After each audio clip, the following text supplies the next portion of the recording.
एक बंदे ने एक दफा पूछा, जी फर्द का दर्जा ज्यादा कि सुन्नत का? फरमाने लगे फर्ज का। तो कहने लगे फिर सीधा मुंह धोया करें। आप वुजू में पहले हाथ धोते हैं, फिर कुल्ली करते हैं, फिर नाक में पानी डालते हैं। तो मुंह, फर्ज तो मुंह धोना है पहले, हाथ धोना भी वुजू में सुन्नत है, नाक में पानी डालना भी सुन्नत है, कुल्ली करना भी।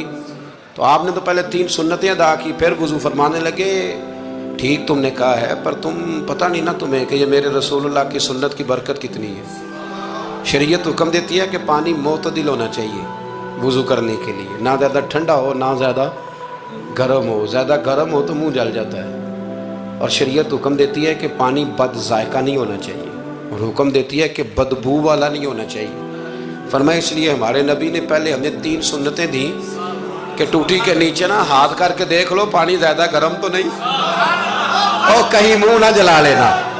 और फिर हमारे नबी ने हमें सुन्नत दे के बताया कि मुंह में डाल के देख लो बद जायका तो नहीं। फिर का नाक में डाल के देख लो कि इससे बू तो नहीं आती। फरमाया मुस्तफ़ा ने कहा मेरी 3 सुन्नतें अदा करके अब चेहरे पे पानी डालोगे तो फर्ज अदा करने का मजा आ जाएगा।